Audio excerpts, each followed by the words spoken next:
we did know, since the euro broke the uptrend line, that actually we are in downtrend trend now, right? Especially when it confirmed it at 150, 140, when it treated this as a resistance and reversed back from there. So now we actually confirmed that we are in the downtrend channel, and this is what is happening now. Euro is trading within this channel, and this is a downtrend. That's why it's in red. Line 1 and line 2. This is the upper line. This is the lower line. That's what I meant. Okay, so we went down. But look what happened here. We stopped at 125.50, then we bounced back a bit to 140.34.85. People started to think that the euro is going to go up. Yes, I would say that we would go up to test the upper line if we were hitting, or we hit the lower line. But we didn't do that. We didn't hit the lower line yet. So how would we go up and test something before we tested the lower side first? We already tested the upper side at 149.40. Okay, that's, yeah, I know that it's in 2010, but as I said, this is a long term, this is a monthly chart. I don't care.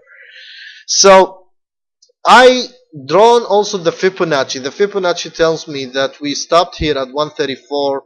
That was our retracement, 134.85, somewhere around there. Okay, and also we have the Fibonacci extents, or projections. I like Fibonacci projections. I believe in them very much, and I believe that any market will test these levels or will go to these levels. These are considered my targets.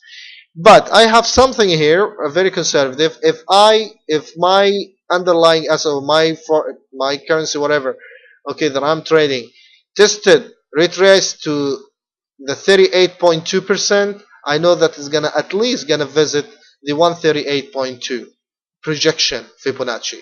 If it tested the 61.8% of Fibonacci retracement, I know that the projection, it means the target would be the 161.8%.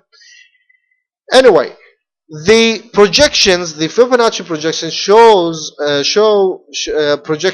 shows that the levels that we are about to test, or as our targets, okay, also are matching our supports and resistance from other ways, such as this is the support at 116.40, and this is also the Fibonacci level target.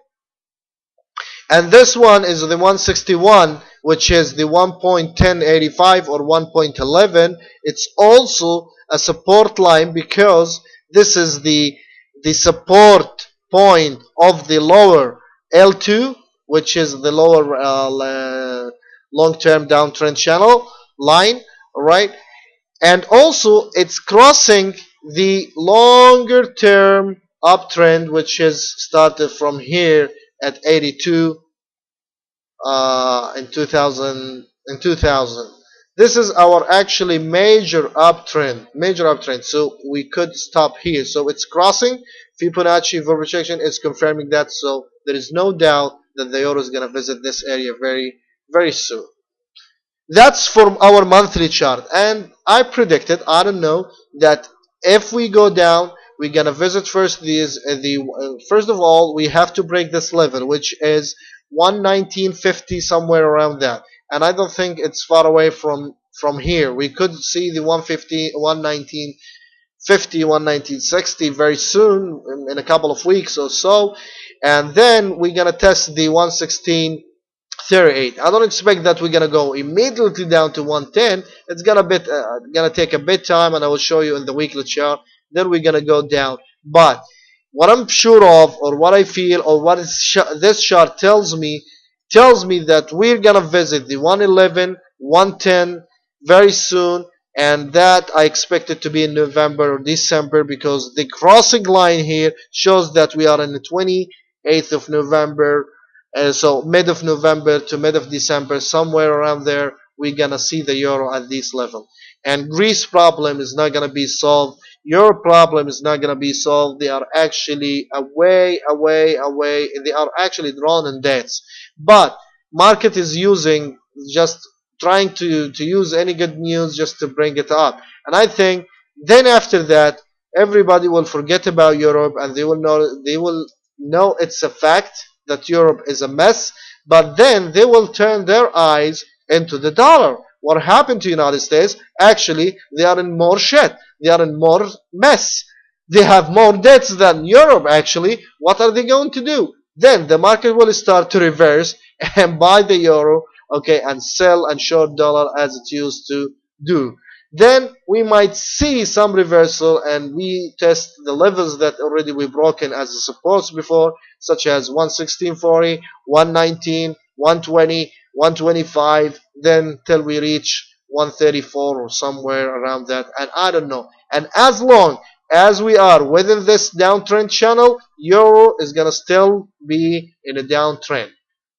Don't tell me something else. We have to break the L1 first to tell that the euro is going to go up. And as much as we get far away from the upper line and we go more into the downside, it means our upper line, okay, will be a lower level of euro price, such as, I mean, if we bounce now from here, our top is going to be 143. But if we bounce back from 110, I'm sure that our top is going to be 134 somewhere.